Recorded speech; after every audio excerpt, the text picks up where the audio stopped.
Vous êtes trop qualifié pour le poste que vous convoitez, tout le monde a entendu au moins ça une fois dans sa vie, et c'est une maxime qu'on entend régulièrement dans le monde du recrutement et auquel les candidats doivent faire face. Alors tout ça n'est pas vrai, c'est même plutôt le contraire, hein. Je pense qu'on a plutôt des profils qui sont sous-qualifiés, qui sont embauchés à des postes pour lesquels ils n'ont pas les compétences requises, et ça se traduit tous les jours dans le monde du travail par le fait que voilà, on est confronté à des dysfonctionnements, à des problèmes qui sont pas résolus, et pour cause, hein. On retrouve quoi sur le monde du travail? Dans le monde du travail, on retrouve des managers qui sont incapables de gérer une équipe ou de gérer des conflits, des chefs de projet qui savent pas planifier ou organiser piloter un projet, des conseillers emploi qui sont pas capables de trouver du travail à des demandeurs d'emploi, des conseils en création d'entreprise qui n'ont jamais créé une entreprise ou ceux qui se contentent de lire une procédure, des assistants administratifs qui ne maîtrisent pas Excel et encore moins l'IA,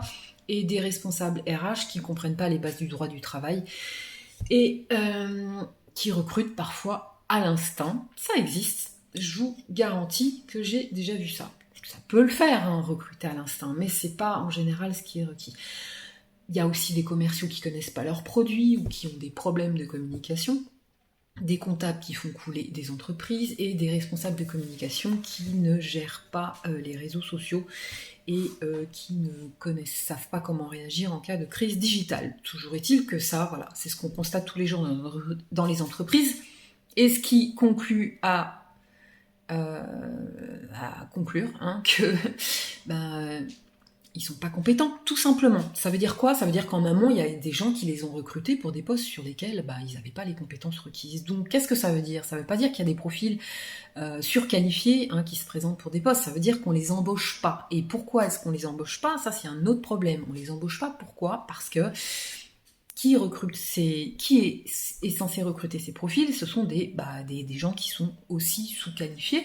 Et forcément, ils vont pas se mettre en danger à intégrer des profils plus compétents qu'eux, parce que ça pourrait les mettre en danger personnellement dans l'entreprise, ou réorganiser l'entreprise d'une manière qui les convient, voilà, d'une façon qui leur convient pas, parce que ils veulent que les choses stagnent, restent en l'état. Il faut savoir une chose, c'est que dans beaucoup d'entreprises en France, il y a des profils, voilà, qui sont embauchés en CDI, qui sont sur place depuis 5, 10, 15, 20, 25, 30 ans. Oui, ça existe. Donc forcément, hein, le bac plus 5 qui sort avec d'une école depuis 5 ans sur le marché du travail, forcément, il va représenter un danger pour ce type de profil. Et la question, c'est de savoir, alors évidemment, le droit du travail protège les CDI qui sont en place depuis longtemps. Bien, c'est une bonne chose. Je ne dis pas que les gens qui ont des compétences de 30 ans ne sont pas à leur place. Mais il faut, à ce moment-là, qu'ils puissent s'ouvrir aux nouveaux profils, parce que il ne s'agit pas de mettre en danger l'entreprise.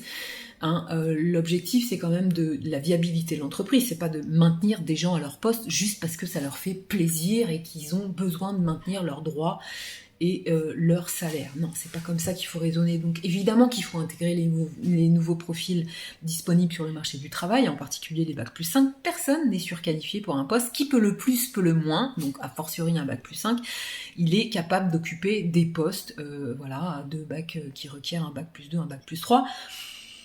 Y compris dans la spécialité qui n'est pas forcément la sienne, à moins que ça soit très spécialisé, mais en général, un bac plus 5, il a quand même cette facilité à apprendre, à accumuler de la connaissance et à se repositionner assez facilement sur des compétences qui ne sont pas les siennes, parce que voilà, il a appris à apprendre, donc forcément, il ira plus vite.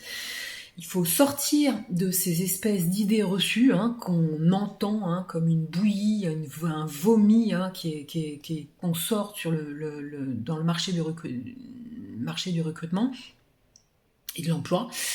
Voilà, c'est pas vrai, il faut arrêter de dire ça. J'entends encore des candidats qui me disent qu'ils ont eu ce genre de retour. Voilà, faut évoluer. Il y a un moment, hein, un bac plus 5, c'est bientôt la majorité, donc maintenant, il faut commencer à leur donner leur place en entreprise et éviter de leur sortir ce type de soupe, parce que ça n'est pas vrai. Donc tout simplement, il faut être clair et il faut remettre un petit peu les choses, les pendules à l'heure parce que jusqu'à maintenant, il y a quand même des profils qui sont sous-qualifiés la plupart du temps pour les postes qu'ils occupent. Il faut être clair et il y a clairement des gens qui sont pas à leur place. Donc moi, je veux plus entendre ce genre de discours personnellement, ça me froisse les oreilles. Et si vous êtes bac+5 et vous cherchez, vous avez entendu déjà ce type de réponse et que vous cherchez à vous positionner sur des postes de manière différente, hein, voilà, les gens, faut pas leur faire peur non plus malheureusement, et donc il faut retravailler un petit peu son positionnement. Je vous aide à le faire, vous m'envoyez un petit WhatsApp, on voit ça ensemble, et on se repositionne en conséquence de manière positive sur des postes sur lesquels on a des chances d'aboutir. Voilà, je vous dis à bientôt, bye bye.